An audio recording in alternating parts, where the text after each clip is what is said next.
Welcome guys, कैसे हो आप लोग। आज आपके सामने है आर्टिका। तो आज हम लोग इस आर्टिका पे जीपीएस ट्रैकिंग डिवाइस इंस्टॉल करने वाले हैं। इस वीडियो पे जीपीएस रिलेटेड आपको सारा इन्फॉर्मेशन मिलेगा, जैसे कि जीपीएस कैसे इंस्टॉल किया जाता है, इसका रजिस्ट्रेशन कैसे होता है और जीपीएस का प्राइस कितना आता है और ईयरली इसको रिचार्ज करने में कितना पैसा लगता है। और सबसे मेन बात, हम लोग वायरिंग एक भी कटिंग नहीं करेंगे। और अगर ये 4 मिनट का वीडियो आपने फुल देख लिया तो कोई और वीडियो देखने का आपको जरूरत ही नहीं पड़ेगा। और ये रहा अपना एसएस ट्रैक का जीपीएस। इसमें फीचर्स क्या क्या है एक बार वीडियो को पोस्ट करके देख लीजिए। ये आपका बेसिक जीपीएस है और एक जीपीएस आता है जिसमें गाड़ी को आप जगह पे रोक सकते हो, इग्निशन कटिंग जीपीएस, उसको इंस्टॉल कर सकते हो। पर उसको इंस्टॉल करोगे तो आपका गाड़ी का जो वारंटी है वो चला जाएगा, क्योंकि गाड़ी का जो मेन इग्निशन वायर है ना उसको कट करके जीपीएस के साथ कनेक्ट किया जाता है, इसलिए वारंटी चला जाता है। तो ये वाला जीपीएस लगाओ, कोई दिक्कत नहीं है इसमें। और मेरे हाथ में जीपीएस का कनेक्शन देख सकते हो और इसमें हम लोग एयरटेल का सिम यूज करने वाले हैं। तो जीपीएस का कनेक्शन हम लोग म्यूजिक सिस्टम के साथ करने वाले हैं। इसके लिए जो एसी का स्विच है इसको खोलना पड़ेगा। खोलने के बाद इसका अंदर ये स्क्रू रहता है,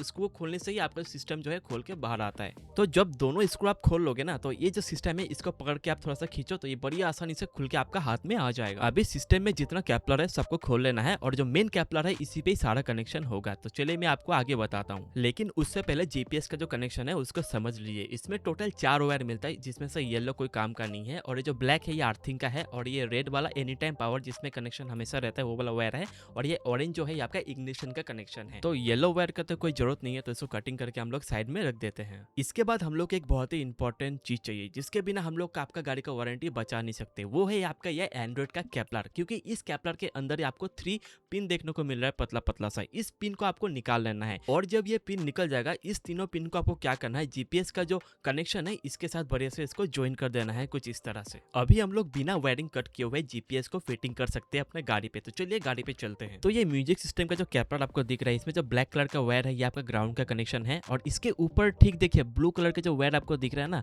ये है आपका एनी टाइम पावर। इसमें कनेक्शन हमेशा रहता है। और जो इग्निशन कनेक्शन जो होता है ना, ये रहा आपका ब्राउन कलर का वायर, यही आपका इग्निशन कनेक्शन है। शायद आप इसको ठीक से समझ नहीं पा रहे होगे, लेकिन एक टेक्नीशियन इसको बहुत ही आसानी से समझ जाएगा। तो मैंने पिन को कनेक्ट कर लिया, ब्लैक को ब्लैक के साथ रख दिया और ये जो ब्लू कलर का वायर है इसको मैंने क्या किया, रेड के साथ कनेक्शन कर दिया। इस रेड में हमेशा करंट रहता है, मतलब आप इग्निशन ऑफ भी कर दोगे ना तभी जीपीएस ऑन रहता है इसके वजह से, ठीक है, एनी टाइम पावर बोलते हैं। और ये रहा इग्निशन वायर ऑरेंज कलर का, ये आपका इग्निशन के साथ कनेक्ट रहता है। और ये वायर मैंने क्या किया, ब्राउन कलर का जो इग्निशन कनेक्शन होता है इसके साथ इसको ज्वाइन कर दिया। और एक बात देखिए, ये कनेक्शन देख के आपको बहुत ही अजीब लग सकता है, लेकिन यकीन मानिए आफ्टर मार्केट जीपीएस इंस्टॉलेशन में ना ये सबसे सेफ तरीका होता है। नहीं तो लोग क्या करते हैं, सीधा वायरिंग कट करके वायर को ज्वाइन करके ऊपर में ब्लैक टेप कर देते हैं। आपको तो पता नहीं चलता, लेकिन अंदर में ऐसा ही करते हैं और आपको पता भी नहीं होता है कि आपका गाड़ी का वारंटी खत्म हो चुका है। देखिए डीलर का बात अलग है, लेकिन आफ्टर मार्केट में लोग वायरिंग कट करके ही जीपीएस को फिटिंग करते हैं। तो इसके बाद जो जीपीएस है इस पे सिम को इंसर्ट कर देना है और यहाँ पे जो कैपलर है इसको लगा देना है। ध्यान रखिएगा आपका इग्निशन ऑफ होना चाहिए और ये कैपलर लगाते ही जो 3 इंडिकेटर लाइट दिख रहा है ये जलना चाहिए। इसके बाद इसके अंदर आपको एक स्विच देखने को मिल रहा है छोटा सा, देखिए इस स्विच अभी ऑफ है, ये वाला स्विच, इस स्विच को ऑन करना है तभी आपका कनेक्ट होगा, ठीक है। और इन फ्यूचर अगर इस स्विच को कोई ऑफ कर देना तो आपका फोन पे तुरंत ही मैसेज आ जाएगा कि किसी ने स्विच को ऑफ कर दिया है। तो फिटिंग हो चुका है। अभी चलते हैं रजिस्ट्रेशन की तरफ। रजिस्ट्रेशन करने के लिए आपको चाहिए आपका गाड़ी का आरसी, उसके बाद चाहिए आपका एक फोन नंबर, उसके बाद चाहिए एक आइडेंटिटी प्रूफ, या तो आधार कार्ड या तो ड्राइविंग लाइसेंस, और ये आपको देना है जहां से ये फिटिंग कराओगे। और अगर आप जीपीएस ऑनलाइन से ऑर्डर करके फिटिंग कराते हो ना, तो जीपीएस का बॉक्स में ही कस्टमर केयर का नंबर होता है, उसमें कॉल करके आप वहाँ पे अपना एड्रेस प्रूफ आईडी वगैरह दे के इसको रजिस्ट्रेशन कर सकते हो। और जिस कंपनी का जीपीएस होगा ना उसी नाम का ही आपको प्ले स्टोर में आपको ऐप मिल जाएगा, वो डाउनलोड करके इसको इंस्टॉल कर लेना है। और ये जो लॉगिन आईडी है ना, ये आपका लॉगिन आईडी जो है आपका कंपनी आपको प्रोवाइड कर देगा, ठीक है, पासवर्ड हो गया, ईमेल हो गया। तो उसको लॉगिन करने के बाद जो आपका गाड़ी है वो मैप में दिखाई देगा कि आपका गाड़ी कहाँ पे है। अभी यहाँ पे गाड़ी जो है वो रेड कलर का दिखा रहा है, इसका मतलब ये है कि आपका जो गाड़ी है वो एक ही जगह रुकाया हुआ है और इसका जो इग्निशन है वो ऑफ है।